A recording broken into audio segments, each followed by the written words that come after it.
안녕하세요. 정문일침 황철중 대표입니다. 이번에는 아모레퍼시픽을 보겠습니다. 황철중 대표님, 아모레퍼시픽 공부해보고 싶습니다. 이렇게 올려주셨죠? 같이 보겠습니다. 자, 아모레퍼시픽은 지금 최근에 보게 되면 상당히 많이 빠졌어요. 그죠? 여기 주봉이에요, 주봉. 주봉인데요.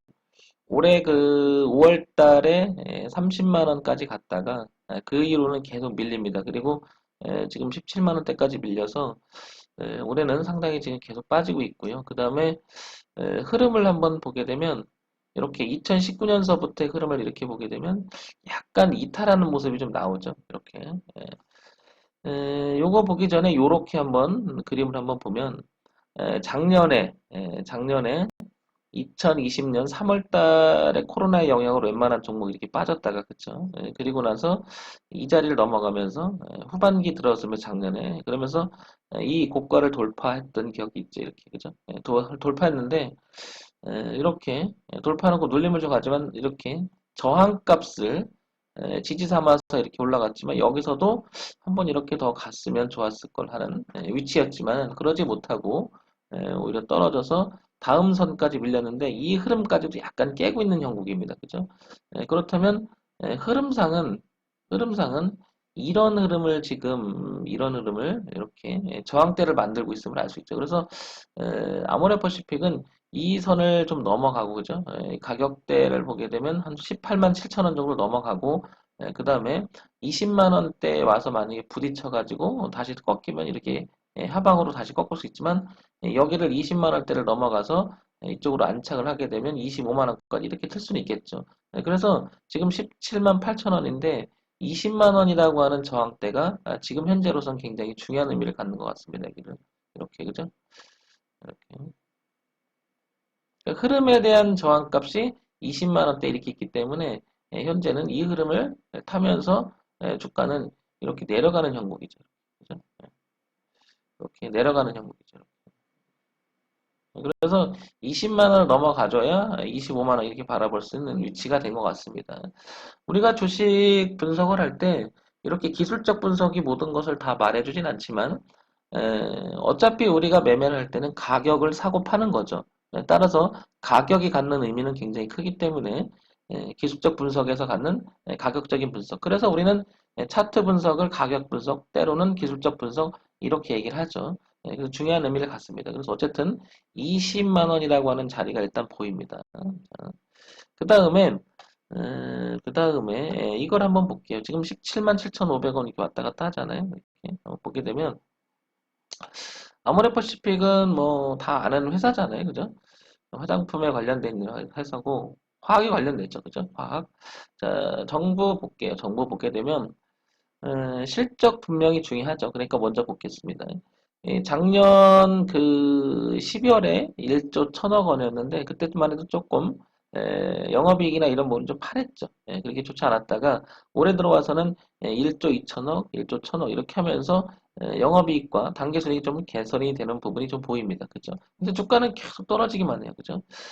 자, 그 다음에 요거는 이제 그 분기 실적이잖아요. 연간 실적을 한번 볼게요. 연간 실적을 보게 되면 2017년에는 5조 1000억, 그 다음에 2018년은 5조 2천억, 그 다음에 5조 5천억, 4조 4천억이었는데, 지금 보시면, 이렇게 떨어졌다가, 작년에 떨어졌다가, 올해는 약간 그 상승하는 분위기는 있어요. 그죠? 있는데, 주가는 반면에 힘을 못 발휘합니다. 이 얘기는 이제, 영업이익이나 이런 내용도 좋은데, 기본은 참 탄탄히 잘 하는 회사인데, 추이적으로 봤을 때는 별로 좋지 않은 모습이라는 거죠. 그러니까 매출액이 좀 줄고 영업이익도 줄고 그다음에 염려스러운 부분들이 미래 가치에 반영이 되고 있다라는 뜻이죠. 그래서 일단은 에, 기본적으로 수익을 내고 있지만 흐름 자체는 별로 좋지 않다. 거기에 따라서 주가의 흐름도 그다지 좋지 않은 모습을 보이고 있음을 알 수 있고요. 자, 시장에서 어떤 이야기가 나오는지 한번 볼게요. 쭉 보게 되면 차이나 리스크급에 빠진 아모레퍼시픽 바로 이것 때문이죠. 그래서 우리가 주식을 이야기할 때는 보통 이제 세 가지 방향으로 많이 얘기하죠. 첫 번째는 이제 이 기술 기본적 분석이라고 해서 좀 전에 같이 봤지만 여기에는 실적이란 내용, 재무제표 내용 이런 부분들이 포함되어 있고요. 두 번째 기술적 분석이라고 하죠. 기술적 분석. 이건 이제 가격 분석이라고 얘기하고 차트 분석이라고 얘기하는 건데 지금 좀 전에 차트 흐름 속에서 보게 되면 흐름 쪽에서 이렇게 보게 되면 20만 원이라고 하는 저항대가 형성돼 있다. 이런 부분이 보이고요. 지금 이런 흐름으로 가고 있다는 거죠. 그러니까 기본적 실적 분석이나 이런 거 봤을 때는 이 회사가 돈을 잘 벌기는 하죠. 근데 보다시피. 하지만 뭐가 좀 아쉽냐면 추이적으로는 그렇게 좋지 않은 모습이고 그 다음에 기술적으로 그게 주가의 흐름을 보게 되면 계속 이렇게 해서 고가를 낮춰지면서 계속 밀리는 경향이 있죠. 자, 그 다음에 또 하나 이슈 분석, 즉 재료적인 이야기를 봤을 때 보면 차이나 리스크 빠짐, 그러니까 중국에 대한 리스크 이 부분이 이건 뭐 계속 나왔던 얘기잖아요, 그죠? 이런 부분들이 이제 계속 있으니까 안 좋으니까 계속. 그 다음에 성장세 둔화 전망 3분기조차도 또 안 좋다고 또 이렇게 나오고요, 그죠? 여기 이제 중국 얘기가 계속 나오죠. 그죠? 이런 부분들이 뭐라 그럴까요? 아모레퍼시픽의 주가를 발목을 잡는 것 같습니다. 자, 그런데 우리가 이제 미래 가치를 많이 반영이 됐다. 이렇게 볼 수도 있고. 그러니까 소위 말해 주가가 많이 빠졌다. 이런 건 이제 에, 과연 적정하냐? 이제 우리가 이렇게 많이 논하잖아. 이 주가 흐름에 그러면 반등도 할 수 있는 게 아니냐? 이렇게 봤을 때는 그래서 월봉을 한번 봐볼게요. 좀 더 큰 그림을 보게 되면 월봉을 통해서 한번 볼게요. 월봉을 통해서 이렇게 보면 아모레퍼시픽이 2006년서부터 2021년까지 한 15년 정도의 데이터 값이 보이는 거잖아요. 그죠? 그러면 여기서 일단은 이 보더라도 15만 원 선이 이렇게 최근에 2018년, 19년 그리고 2020년 이 부분이 가장 의미가 있을 가능성이 크죠. 그러니까 이렇게 추이적으로 봤을 때도 지금 이렇게 15만 원이라고 하는 자리만 이탈하지 않는다면 그래도 이 회사는 대형주이고 실적을 마이너스까지는 가지는 않잖아요. 그래서 소위 말해서 이런 자리에서는 기술적으로 반등할 수 있는 위치라고 이렇게 얘기를 하는 거죠. 그래서 15만 원이라고 하는 자리에서부터 얘는 25만 원 여기까지 파동의 범위가 지금 현재 형성되는 게 아니겠나 이렇게 보는 거죠. 이 회사가 만약에 구조적으로 문제가 돼서 15만 원 이탈해서 이렇게 된다면 정말 이 대형주이면서 흐름이 빠지는 모양새로 가게 되면은 주가는 다소 빠질 수는 있겠지만 우리가 그래서 기술적 분석을 해보는 거죠. 그래도 이 회사는 15만 원 이탈하지는 않을 가능성이 높지 않나 이렇게 보는 거죠. 그래서 관심 있는 분들은 그다음에 가지고 있는 분들은 15만 원 자리를 보면서 대응해 보는 건 어떻겠느냐 이런 생각을 해봅니다. 그리고 만약에 반등을 해주면 기술적으로 25만 원에 일단은 한계점이 드러나지 않을까. 왜냐면 여기 지지하장으로 이렇게 겹쳐진 부분이죠. 지난번에도 이렇게 지지를 했었다가 깨졌다 저항을 받았죠. 그리고 이번에 올라올 때도 이 자리를 지지를 했어야 되는데 못하고 다시 막 떨어지는. 그러니까 이 부분에서 파동이 형성되고 있다. 자, 그러면 다시 한번 정리해서 얘기 드리면 첫 번째 가장 중요한 실적에 대한 이야기. 우리는 이걸 이제 기본적 이야기, 기본적 이야기.